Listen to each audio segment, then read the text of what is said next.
경요도 방광종양 절제술이라고 해서 요도를 통해서 내시경을 넣어서 방광 안의 종양을 살펴본 다음에 종양이 있으면 절제하는 그런 수술을 하게 됩니다.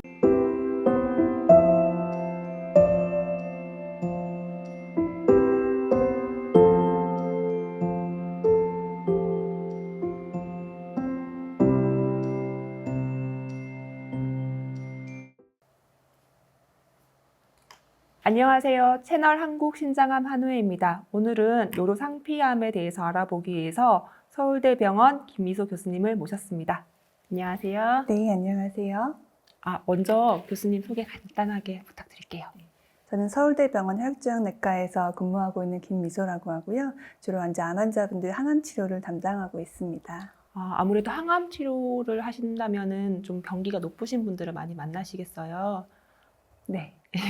그러면 아무래도 항암 치료는 자주 병원에 가게 되잖아요. 그럼 환자분들을 좀 정기적으로 자주 보게 되고 그럴 텐데 저는 그게 궁금하더라고요. 가장 오래 본 환자가 어느 정도 되는지, 몇 년 정도 보았는지 그게 궁금해요.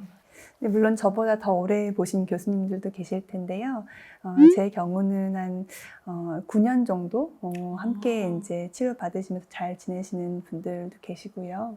무엇보다 또 이제 항암 치료하시면 자주 병원에 내원하시거든요. 그래서 일주일에 한 번, 2주에 한 번 오시는 분들도 계셔서 사실 친밀감이 굉장히 높기는 합니다. 맞아요. 친한 친구도 사실 2주에 한 번 보는 건 힘들잖아요. 네, 그렇죠. 진료 시간은 짧더라도 그렇게 오랜 기간을 보면은 내적 친밀도가 남다를 것 같습니다.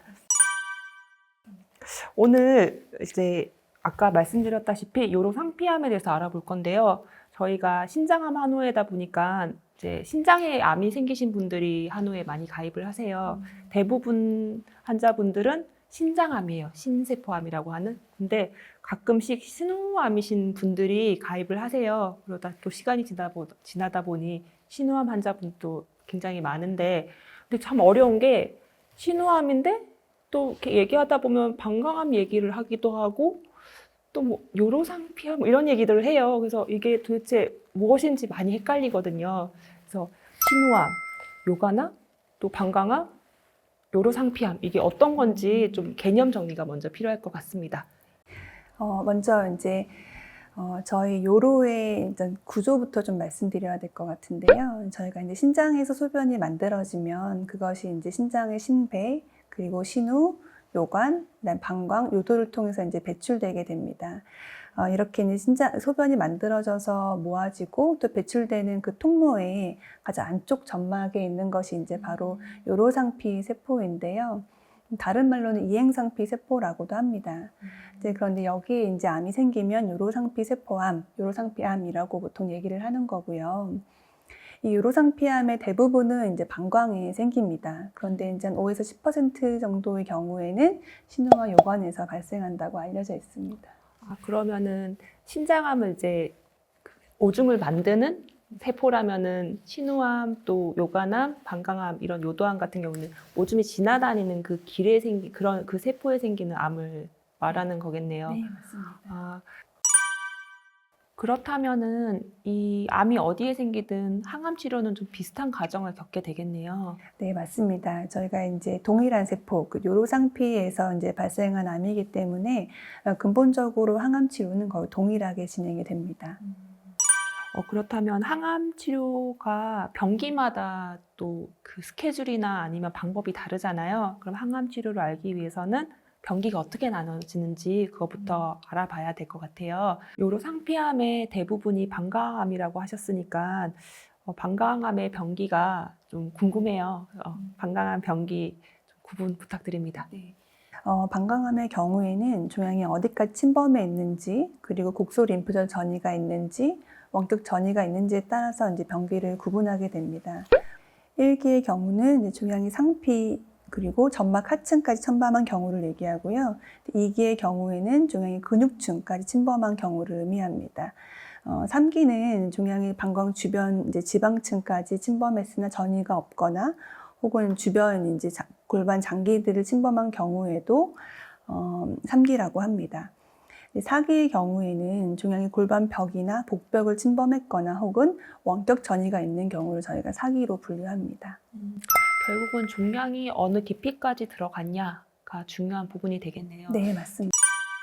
특히 아까 설명하셨을 때 보니까 1, 2기까지는 근육층까지라고 그러니까 1기는 점막 하층까지고 2기는 근육층 깊이라고 하셨잖아요. 그러면은 3기부터는 좀 아무래도 진행된 경우다 보니까 근육 그 밑에까지 간 거라고 볼 수 있을 텐데 그 근육층까지 침범했다라는 거 언제쯤 환자분들은 알 수가 있을까요? 진단 뭐 영상 검사를 했을 때도 뭐 알 수가 있는 건지 어떤 시점에 이 근육층 침범을 환자분들이 알 수 있게 되는지 그게 좀 궁금해요. 예. 저희가 이제 방광암이 의심되면은 경요도 방광종양 절제술이라고 해서 요도를 통해서 내시경을 넣어서 방광 안의 종양을 살펴본 다음에 종양이 있으면 절제하는 그런 수술을 하게 됩니다.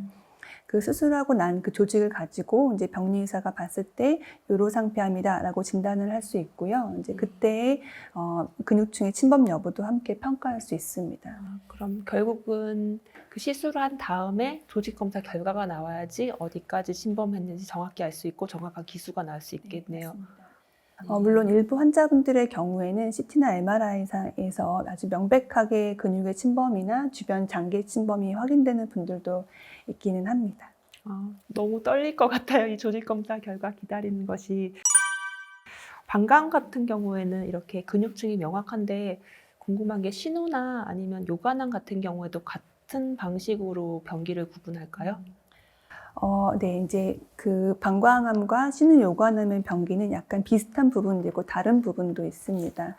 저희가 이제 방광암과 마찬가지로 신우요관암도 종양이 어디까지 침범했는지가 굉장히 중요하고요. 그리고 이제 주변 장기 침범이 있거나 뭐 림프절 전이가 있거나 원격 전이가 있으면 사기로 분류가 됩니다.